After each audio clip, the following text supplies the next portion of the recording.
The next proviso there on page 7 is a proviso. It's in the Department of Revenue, proviso 109.11. This is the educational credit for exceptional needs children.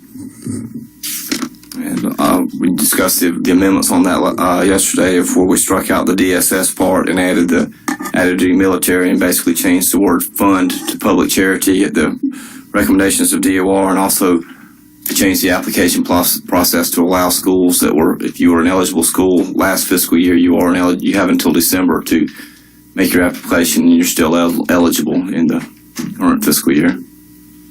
Thank you. We carried this over yesterday, and in the interim, I prepared an amendment if it's the appropriate time.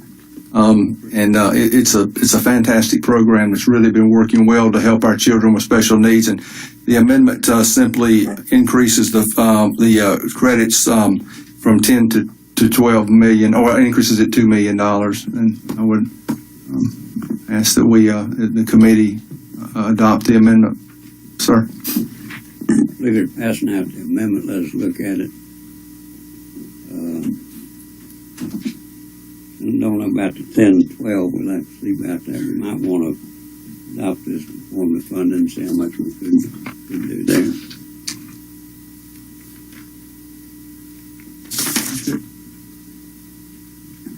Yeah, just to refresh everyone's memory on that, under current law, it's a $10 million cap for the scholarship granting organizations and a $2 million cap on the direct tax credits that parents can take.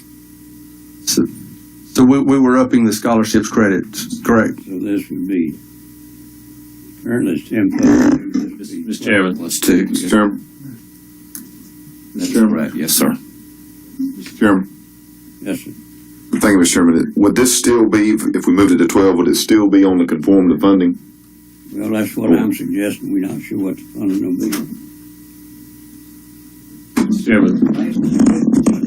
Good, Senator, thankfully, I appreciate talking to me a little bit earlier today about this, which I greatly appreciate. Could the staff tell us, so just a little history, you'll remember that myself, the senator from Beaufort, former senator from York, senator from Anderson, worked very hard last year to clean up, frankly, what had become a problem.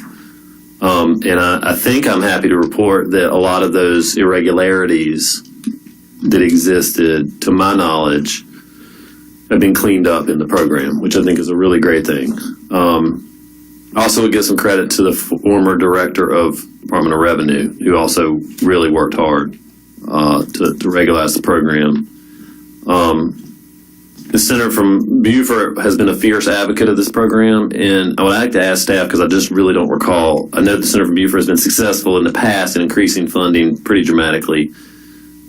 Probably prior to this, well, it was 0 5 years ago. So prior to this, it was. Tell me where we've been in this program. So. Last year, we added another $2 million to it. The scholarships went from 8 to 10. Okay. On that last year. And do you recall the year before that? I feel like it was at 6 at one point.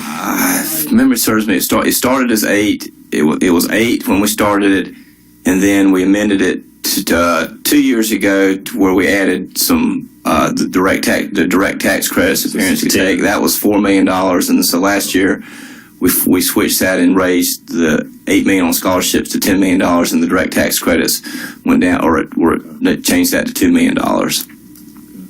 Mr. Chairman, I actually have been supportive of the program. Senator from Beaufort did a lot to convince me that I went and visited a lot of these schools.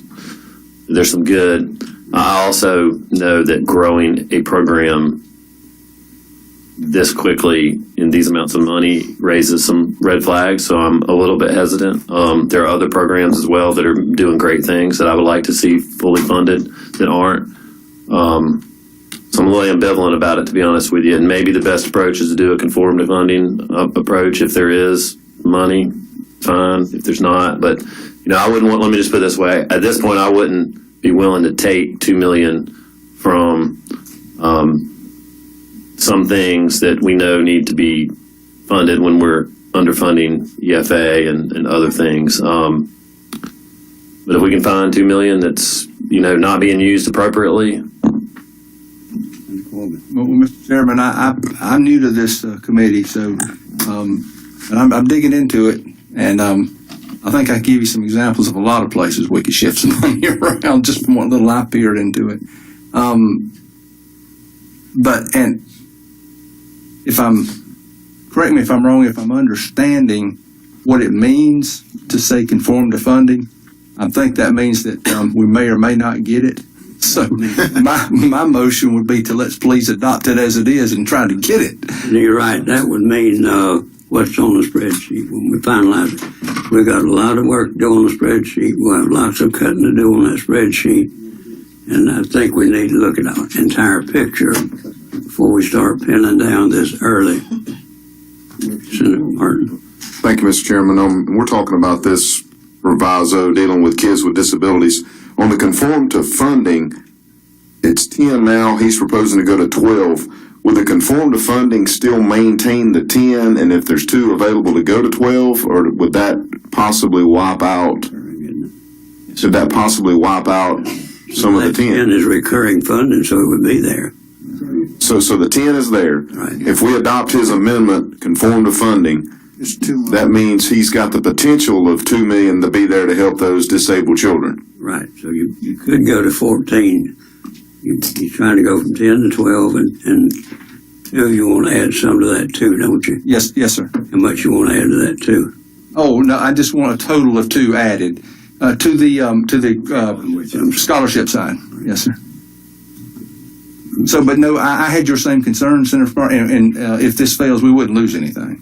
Right. So would there be any harm in adopting his amendment, conform to funding? That way the potential will be there for the children, correct? Is that what you're saying? If that's what we can get, that's what we'll get, Senator. Okay. If that's. Thank you, Mr. Chairman.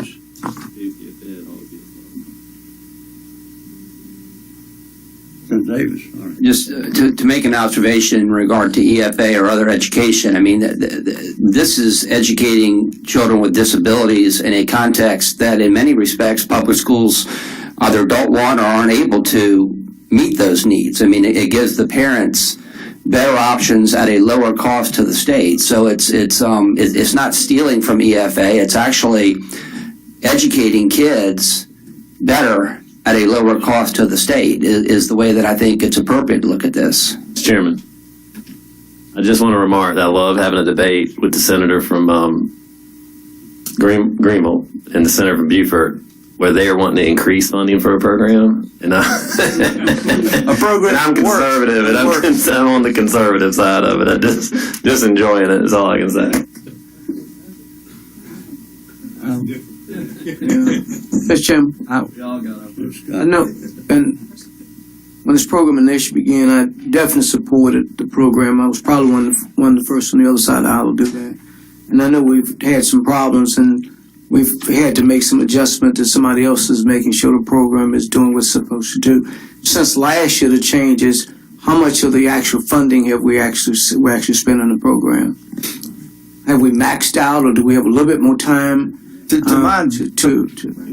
I'll let staff answer, but to my knowledge, the monies are tapped each year, and then I get a lot of emails from families saying, we tried to get in the program, but we didn't get there before the money ran out. So that's but I'll let staff answer that. Yes, sir. As of, I haven't looked at it since probably about 10 days ago, but I think they were all the money that came in there, as the proviso stated, we gave priority to incumbents, and so the incumbents got what they got last year, and then there was other applicants that came in there, and they got, I believe, 15% of the scholarship is what they got, because the money wasn't there for that. But as of last week, of that $10 million, I think they were still about $100,000 short of reaching that $10 million so far this year. So right now they've raised about a little over $9.9 million in the scholarships. Thank you. Mr. Chairman, I'll be honest with you. I have a passion for the program. I have a passion for helping children with special needs. I'm at a loss to know which direction to go with this motion. I would like to get it done, secure the funding now, be done with it and over with. But I'm hearing a lot of talk about conform to funding. So I would look to my colleagues for a little advice here, I guess. I'm not a colleague you're looking to, but I'm going to give you advice anyway. There are many of us who are very passionate about a number of programs, just like you are about this one, and so I respect it. But I would just say most of us are dealing with trying to get as much as we can for those programs we're passionate about by doing it conform to funding and understanding that it has to be give and take. So I'm guessing that you might win right now if it's conform to funding and that you might lose if it's not. Okay, we will go with the conform to funding model. Mr. Chairman, thank the senator from the mountains. Senator Jackson. That means that the senator from Greenville now is officially a big spender. Okay. Yeah. I look to see the YouTube video with you on that, Senator. Okay. Mr. Chairman, Senator Martin. Mr. Chairman, I'll make unanimous consent to make the senator from Greenville's amendment conform to funding. You got a motion, a second? Discussion. Any objection? Okay. All right, next one.